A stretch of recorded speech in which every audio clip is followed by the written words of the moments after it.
morning. I'm going to talk about Sotazero. In English is below zero.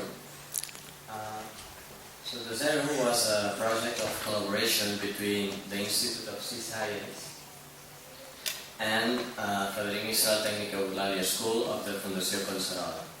Within the CMIMA general project will come to the Antarctica.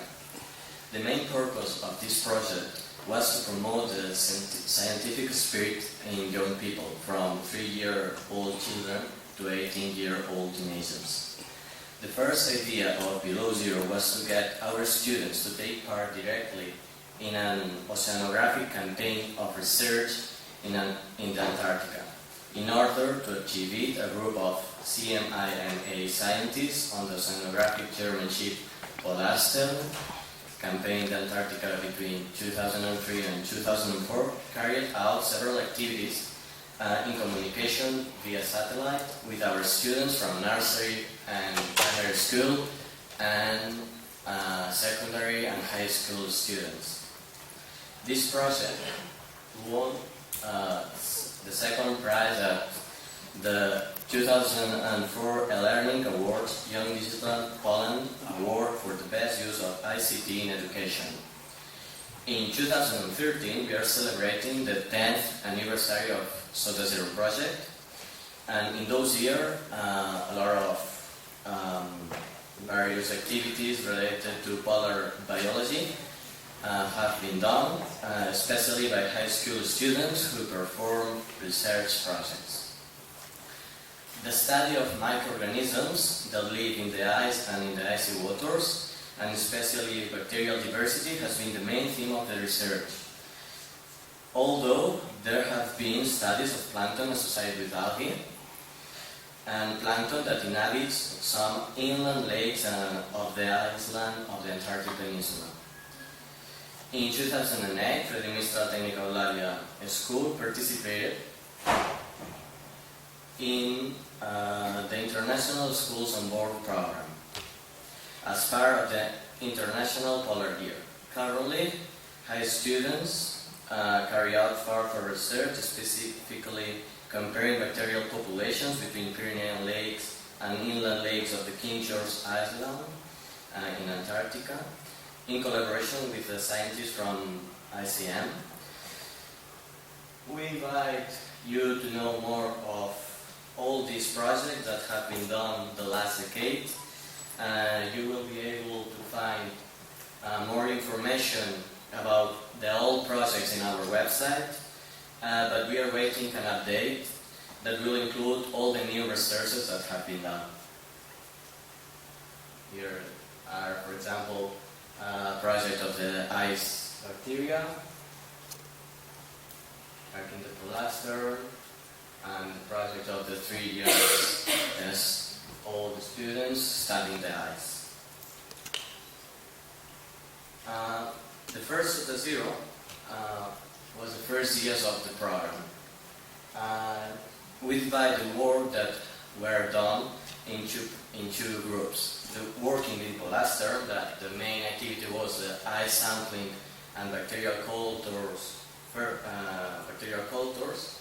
and then here you can see how the scientists work. And then working in our school. In elementary school, the students observe the sea ice and then ask some questions to scientists. Here is the video.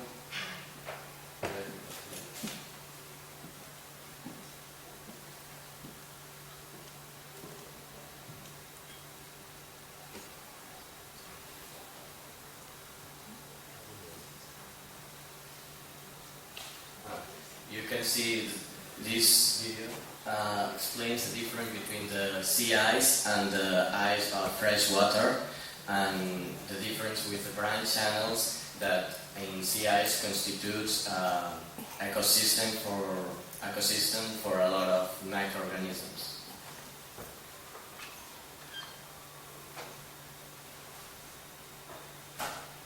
This is the sea ice, and as you can see, the substance remains in the ice in the branch channels.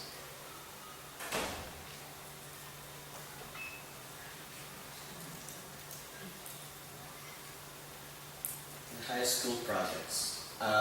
The objectives for high school students in the first Sotazero were to observe the effect of the temperature on bacterial growth, to observe the impact of the light about the bacterial growth, to compare the diversity of the bacterial colonies according to the origin of the analyzed samples, to compare the algae populations according to the environment. And then the sampling and the methodology, we use a simple methodology because they are school works, but our techniques were different. Here you can see how some students collect some samples in Aguas Greenies. We use elementary computer resources, special tools for measure for example, the growth of the colonies, and computerized mathematical methods to calculate the diversity. And the results and conclusions that we obtained were that the different growth phases are clear in both type of lakes, the Antarctic and the one of the Pyrenees. In general, at 4 degrees, latency period is longer than when the incubation is made at 37 degrees. Secondly, the presence of light or not has no influence on bacterial growth, but it has a role in the microscopic algae. And finally, the bacterial diversity is similar between Antarctic samples and the ones of the Pyrenees. It's important to remember that we only observe the bacterial colonies diversity. In 2010, the Sotazero project was also explained in Oslo conference. Bego Vendrell presented the project, and the summary of her presentation was published in this book, Polar Science and Global Climate. Here you can see the summary. In this conference was also presented a poster about the wars. This is a poster about the wars realized in relation to bacterial diversity.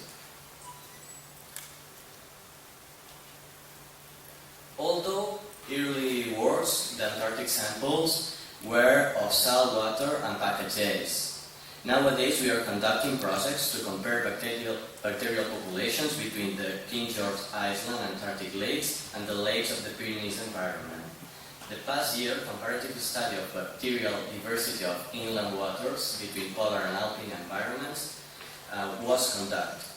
This work inspired this other one, called Comparative Study of Bacterial Development and Diversity in Fresh Water between Antarctica and Pyrenees. The difference between two projects are the place of the sampling. In the first one, the Pyrenees samples were taken in Andorra, and in the second one, were taken in Aguas Pyrenees, the original site of Sotazero. The second difference is about the analysis of the Antarctic samples. In the first one, the capsules were inoculated in our school after a trip with plane, and in the last one, were inoculated and cultured in Antarctica, and information was sent to us. In this last project, the samples transfer is being carried in better conditions. However, we are going to culture the colonies again in our lab to compare and see if the results are different. The conditions under the lakes are obviously different, but they have something in common. Both of them are lakes of fresh water, and in a certain time of the year, the surface remains totally frozen. Collecting samples at the melting period lets us evaluate the bacterial commodities that have resisted the winter. Currently, we have worked with bacteria of Pyrenees, and we have seen that they grow quickly in a temperature near the 4 degrees.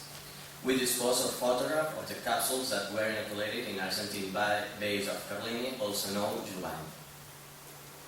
The specific goal of the research is to compare the bacterial diversity between two types of lake, the Antarctic and the one of the Pyrenees, as some factors that may influence bacterial populations are similar. For example, once past the period of thaw, so in one case as in the other one, the birds can have the role of transmitters of bacteria. Pertinent other far places, and in this case we firmly believe that the typology of the bacteria won't be the same because the surrounding ecosystem of both sites where we have obtained samples are obviously different.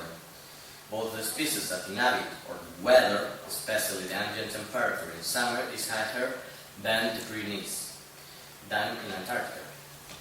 Instead, in winter, the frozen surface of the lakes leads the conditions of the water under this surface be similar.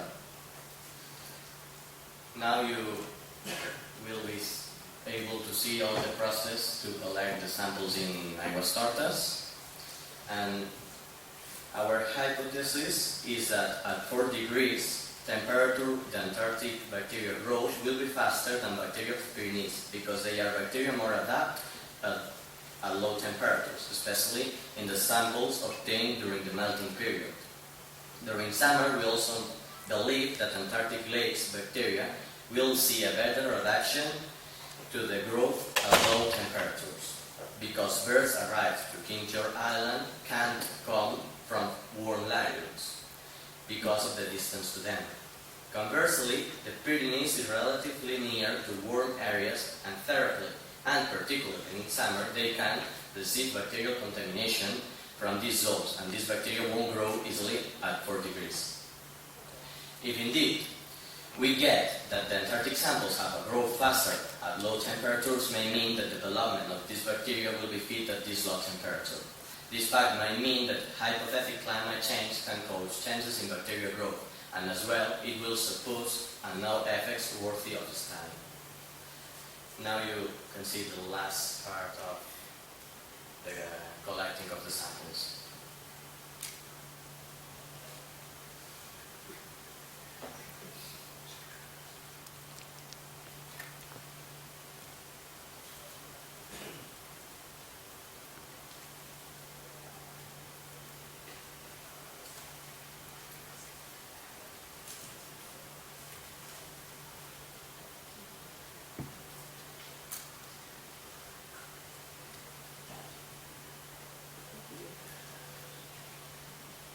The results of our research at the moment are not sure because we are still in progress. They will be published on the web in the near future. However, the results of the project of the last year have concluded that the Antarctic bacteria have a shorter latency period. And the last project that I am going to explain to you is that there is a plankton associated to algae. The results of this project prove that in Antarctica and also in the Mediterranean, the associated plankton vary depending on the type of algae.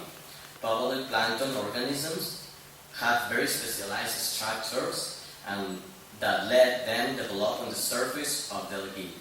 This hypothesis will be studied in the near future Sotazero projects. And now, very short, Alba Martinez will explain you some experience of Sotazero. Alba Martinez was one student of the first Sotazero. Good morning, I'm Alba Martinez, and they will introduce me. And I'm here in representation of one of the students, the high school students that had the great privilege and fortune to be part of the first Sotazero, or below zero, you said, project 10 years ago, or nearly 10 years ago. I'm a little bit like Rodrigo said, not all stuff here because I'm not a polar scientist. I've never been to Antarctica. I wish to, but I've never been there. I've always come from an ecology field, so I have nothing to do with polar science. But anyway, I get the difficult task to explain you in a few minutes what it meant to our young lives with the perspective of 10 years. The first impact we had was realizing that it was serious. But at first, you don't have to go beyond a mere schoolwork. Suddenly became a project that was beyond us. And what is very important, where others took us with interest and respect. But the second and less important, it meant to discover the scientific method and our first contact with real science. It was totally the most exciting thing we lived in school so far. As time passed and we started developing and getting more involved with this project, we realized we were part of something serious, exciting and great, which increased even more our involvement, motivation and responsibility. I can say we've thrown to this with all our youth passion. Moreover, the first approach to science came in a particular very important moment for us. So most of us were clueless about what we wanted to do in our future, so we were kind of in a permeable time. There's no doubt this experience marked our academic and professional careers, at least of many of us. It's difficult to me to express in such a few words what it meant to us, but at least I think this is the best opportunity to say thanks to all who once gave part of their time to the kids we were in those days. Thank you for discovering what we already know today, that science is funny and exciting. The science taste, you said. Thank you for teaching us a method by which we still govern it, the scientific method, coming from any field, ecology or whatever. And also to have put the the foundations of who we are today. Hope you will keep working hard to keep this project alive, as you said. And thanks to them, and thank you for your attention.